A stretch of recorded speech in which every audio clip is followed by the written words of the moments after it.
अस्सलाम वालेकुम। आज हम उर्दू अदब के एक बहुत बड़े शाहकार कुर्रतुल ऐन हैदर के नॉवल आग का दरिया की दुनिया में एक छोटा सा सफ़र करने वाले हैं। हम ख़ास तौर पर कहानी के उस हिस्से को देखेंगे जो जंग के बाद लंदन और कैम्ब्रिज में सेट है, जहां एक नई नस्ल तारीख के एक अजीब मोड़ पर खड़ी है, अपने ख्वाबों और अपनी उलझनों के साथ। तो आइए देखते हैं कि उनकी दुनिया कैसी थी। नॉवेल का मरकजी ख्याल, उसकी रूह शायद इसी एक जुमले में पोशीदा है: वक्त चोट देकर चुपके से आगे निकल जाता है।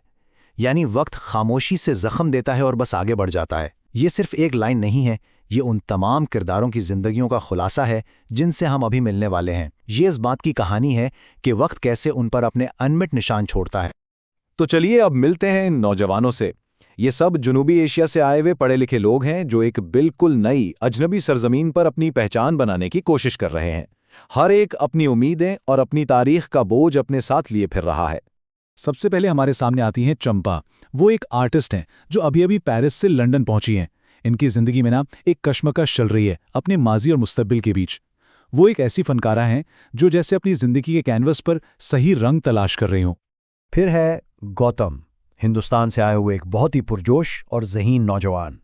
उनके नज़रियात बड़े पक्के हैं और वो अपनी बात कहने से बिल्कुल नहीं डरते। उनकी शख्सियत में एक आग है, एक तेज़ी है। और तीसरी है निर्मला, एक तालिबा जो अपने दोस्तों के ग्रुप में चलने वाली जज्बाती लहरों को बहुत गहराई से महसूस करती हैं।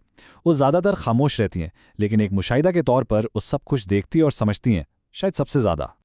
अब देखें, इन किरदारों की जिंदगियां कोई सीधी सादी कहानी नहीं है।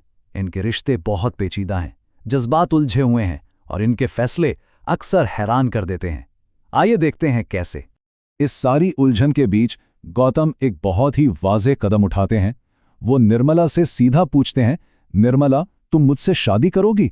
ये एक ऐसा लम्हा है जहां लगता है कि शायद कोई रिश्ता सुलझ जाएगा, कोई बात साफ हो जाएगी। लेकिन क्या वाकई ऐसा होता है? नहीं, क्योंकि फौरन ही कहानी में एक और मोड़ आता है। तलाक के बाद चंपा गौतम की बजाय अपने पब्लिशर बिल से शादी कर लेती हैं। ये फैसला इतना अचानक और गैर मुतवक्का है कि ये उनकी जिंदगियों की हकीकत को बिल्कुल साफ कर देता है, जहां कुछ भी वैसा नहीं होता जैसा नजर आता है। और शायद चंपा का यही फैसला उस एहसास की बेहतरीन अक्कासी करता है जो वो खुद बयान करती हैं, अजीब घुपला है जिंदगी। ये सिर्फ एक जुमला नहीं, बल्कि इस पूरी नस्ल की मायूसी और बेसमती का इजहार है जो एक नई दुनिया में अपनी जगह बनाने की कोशिश कर रही है। इन किरदारों की ज़ाती जिंदगियों के पीछे एक बहुत बड़ा सियासी साया भी है, और वो है हिंदुस्तान की तकसीम का। ये मौजू इनके लिए कोई दूर की खबर नहीं, बल्कि एक ज़ाती ज़ख्म है जिस पर इनके दरमियान अक्सर शदीद बहस होती है। इस बहस में गौतम का नुक्ता नज़र बहुत सख्त और वाज़ेह है।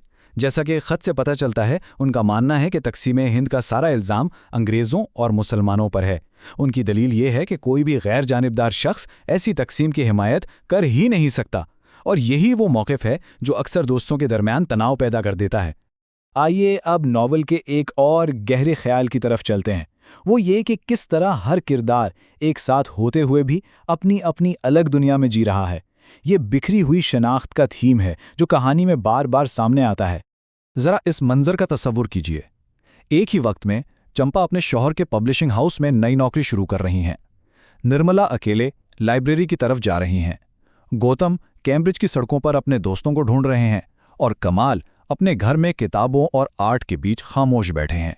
चार किरदार, चार बिल्कुल अलग दुनियाएं जो एक ही शहर में रहते हुए भी एक दूसरे से कितनी दूर हैं। और यहीं पर नॉवल का वो मरकजी सवाल उभरता है जो इन किरदारों के एहसास तन्हाई को जुबान देता है।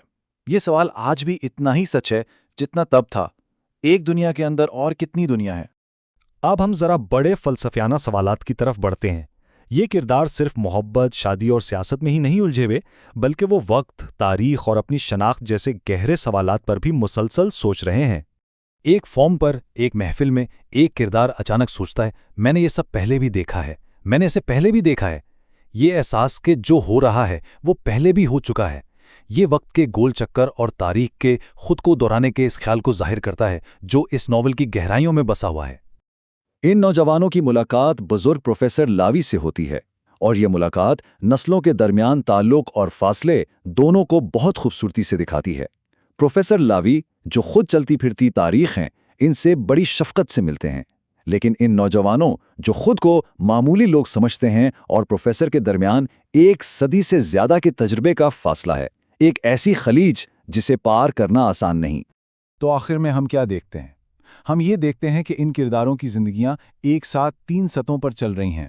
ایک طرف ان کی ذاتی کہانیاں اور رشتے ہیں، دوسری طرف تقسیم ہند جیسی بڑی سیاسی ہلچل ہے، اور تیسری طرف وجود کے بارے میں گہرے فلسفیانہ سوالات۔ یہ تینوں دھارے مل کر ان کی زندگی کا دریا بناتے ہیں۔ اور ہم اس تجزیے کو اس آخری گہرے سوال پر ختم کرتے ہیں جو ناول خود اٹھاتا ہے کہ آخر یہ کہانی لکھنے والا کون ہے؟ یہ سوال ہمیں تقدیر، اختیار اور خود زندگی کے مطلب کے بارے میں سوچنے پر مجبور کرتا ہے۔ اور یہی وہ چیز ہے جو آگ کا دریا کو صرف ایک ناول نہیں بلکہ ایک لازوال شاہکار بناتی ہے۔